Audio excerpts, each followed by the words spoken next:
The Indian Premier League. It's one of the biggest and fastest growing sports leagues in the world. The 2025 season was watched by more than 1 billion people. And on a per game basis, it's already the second most valuable league globally. Each game is worth around $17 million in broadcast rights, more than the EPL, the NBA, and the MLB. All for a league that only started in 2008. So how do we go from cricket being a tired, gentleman's sport, in danger of dying out, to the IPL juggernaut today? It's a story that spans over 30 years, bringing together Bollywood, Rupert Murdoch, match fixing, Disney+, the Indian Mafia, and more. And at the centre of it all is one man, Lalit Modi. This is the rise of the IPL explained.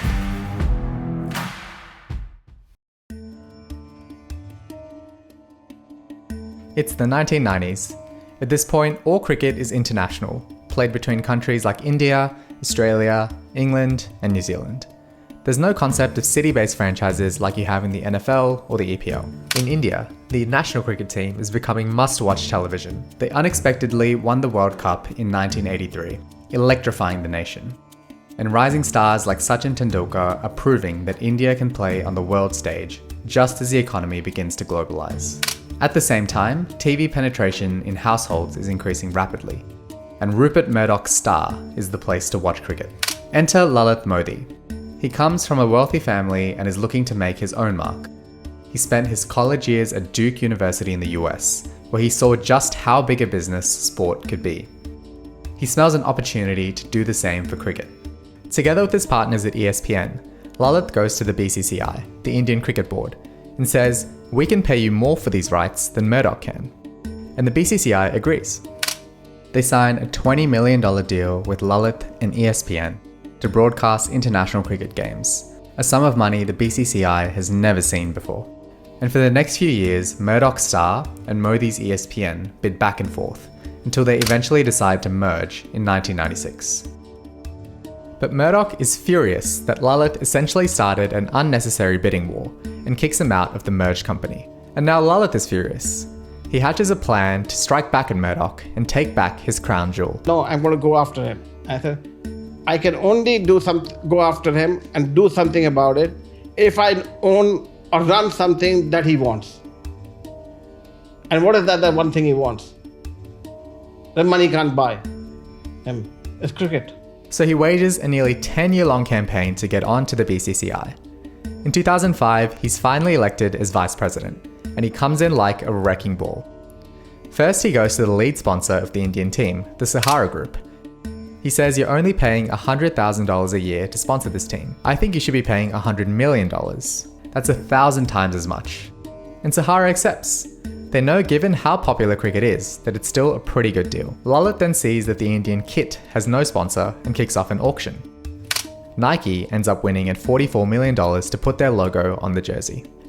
And then the moment he's been waiting for. Lalit meets with Murdoch, who at this time is paying the BCCI around $15 million a year to broadcast international cricket. Here's what happens next.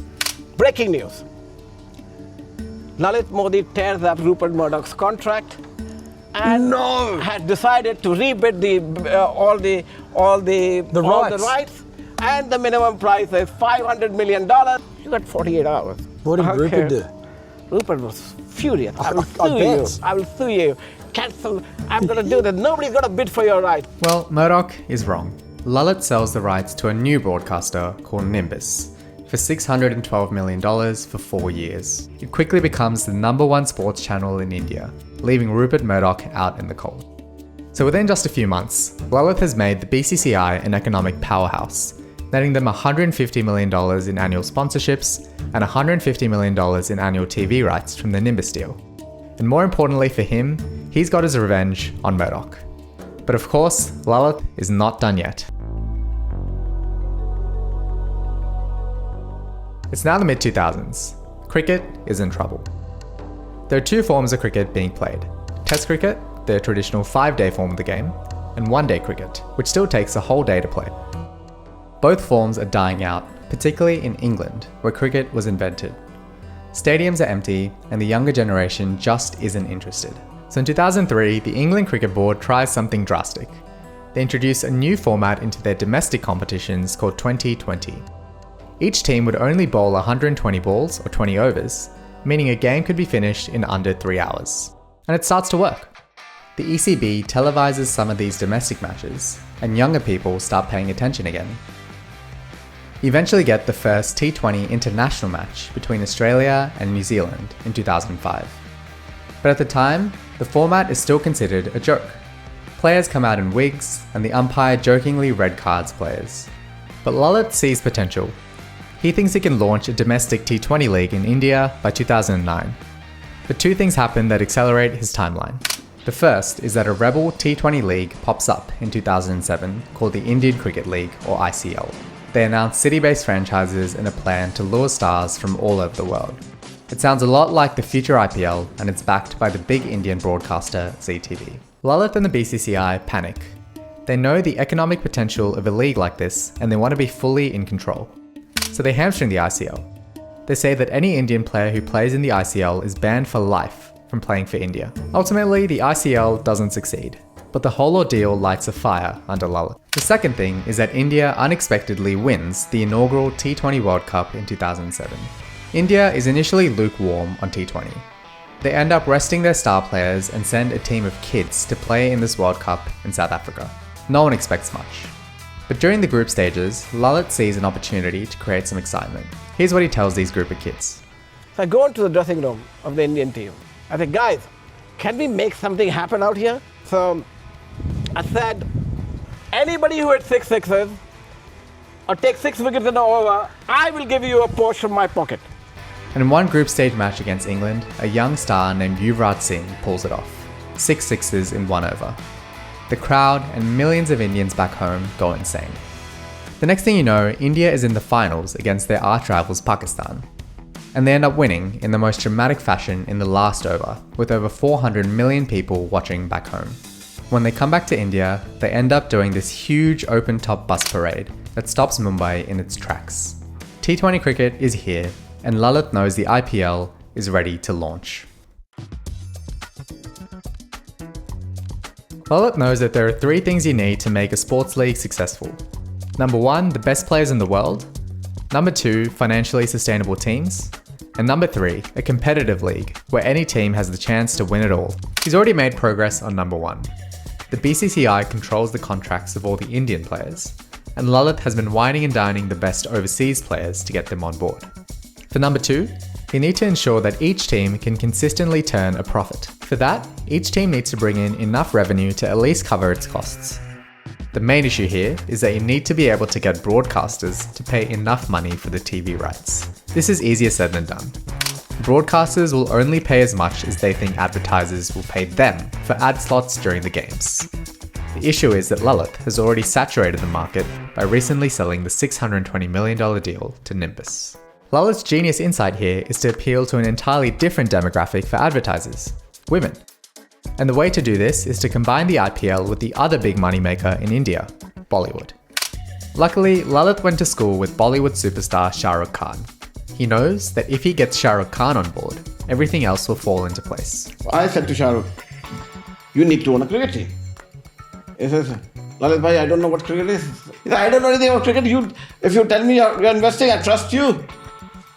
I will invest, but you have to hold my hand and show us how to do it. If that's the case, will you definitely attend? I said, yes. I said, you have to be present everywhere. Thought about a minute.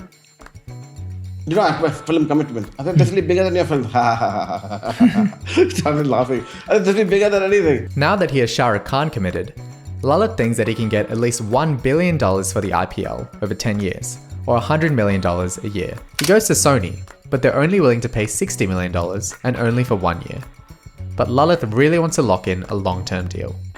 So he gets in touch with a Singaporean sports group called WSG. He says if you buy the 10-year deal at $1 billion, we'll only charge you $60 million in year 1. But you, as WSG, can turn around and sell those first-year rights to Sony for $60 million. And it works.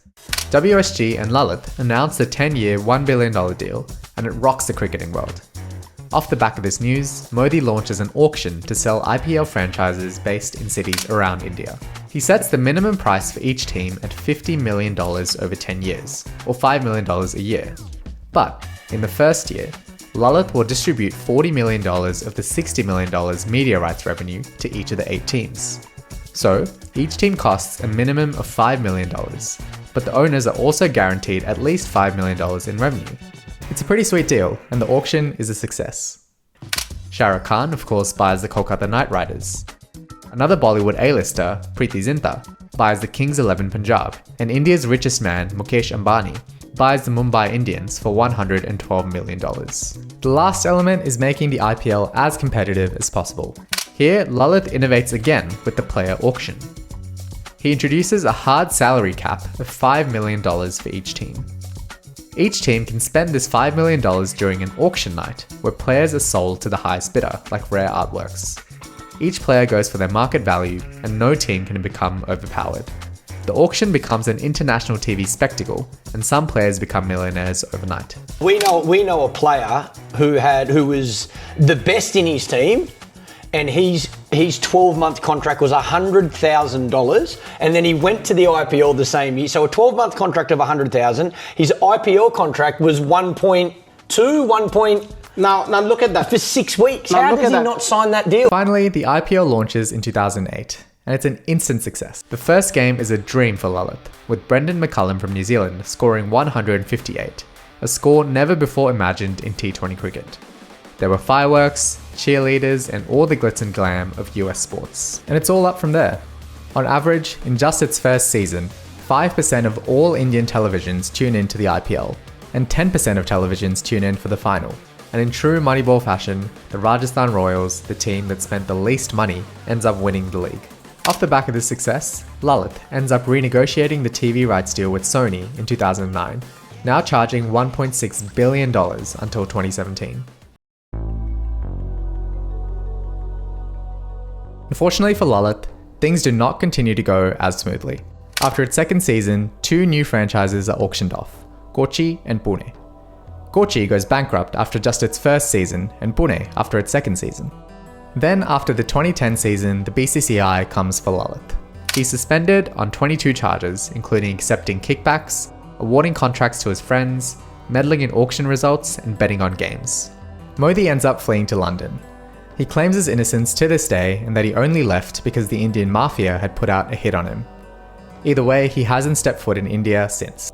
That same year, the Indian police run a sting operation and uncover evidence of spot fixing by the Rajasthan Royals and the Chennai Super Kings. This destroys fan trust in the league. The Indian Supreme Court steps in and takes over the BCCI. After a 2-year investigation, they announce a full restructure. The Royals and CSK are suspended, and a new set of reforms and governance is put in place. In many ways, the spot fixing scandal was the best thing that could have happened to the IPL. It forced transparency onto what was fast becoming one of India's most visible industries. Well, since the controversy, it's been up and to the right for the IPL. In 2017, the TV rights deal came up for rebidding. And guess who came back in? Rupert Murdoch and Star win the bid with a 5-year deal for $2.5 billion, or $500 million a year. Then, in December 2017, Disney acquires Fox, including Star and the rights to the IPL. At this time, Disney's main goal is to juice their Disney Plus subscriber numbers in any way that they can. And the best way to do this in India is to stream the IPL on Disney Plus. And Disney spends big to up the broadcast quality. You have mic'd up players, soap opera storylines, graphics packages, and rover cameras. And it all works incredibly well.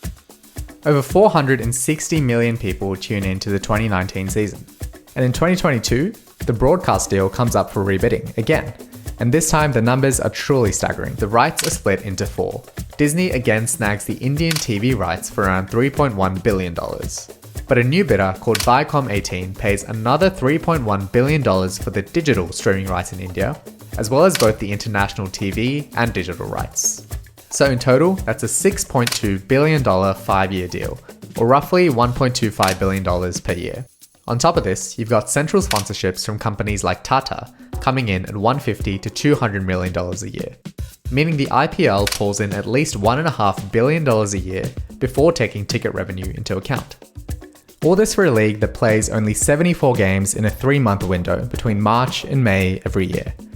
And so if you look at it on a per game basis, each game is worth around $16.8 million just in broadcast rights. There's no other league worth more bar the NFL. All this money is built on the back of being able to advertise to a humongous Indian audience with ever-growing internet penetration, thanks to the launch of Reliance Jio, reducing the cost of mobile data to nearly zero. In 2024, it was reported that on streaming alone, 620 million people watched the IPL.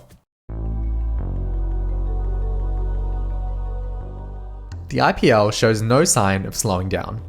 An expansion of the number of teams and playing calendar seems inevitable. But for me, the biggest risk to the IPL is too much IPL. Any expansion will come at the expense of international cricket and risk creating IPL fatigue. What attracts people to watch the IPL is these huge, mainly Indian stars like Virat Kohli and Jasprit Bumrah facing off. But in my view, the stardom of these players is built on what they've done for their national team in Test and ODI cricket. They've helped India prove time and time again that they can be a powerhouse on the global stage, and they become revered for it. And the players know it too. Here's what Kohli said after winning the IPL for the first time. "This moment is right up there with the best moments in my career, but it still ranks 5 levels below Test cricket. That's how much I value Test cricket, and that's how much I love Test cricket." Either way, we're still on the ground floor of the IPL, and for better or worse, you couldn't have any of this without Lalit Modi. He's a colourful, controversial character who's transformed cricket into a multi-billion-dollar sport. And with a new rights deal up for bidding in 2027, who knows what kind of numbers we'll be looking at in just a few years. Thanks for watching the very first episode of Playbook. If you enjoyed the episode, please like, comment, and subscribe so you can see more videos like this on your feed.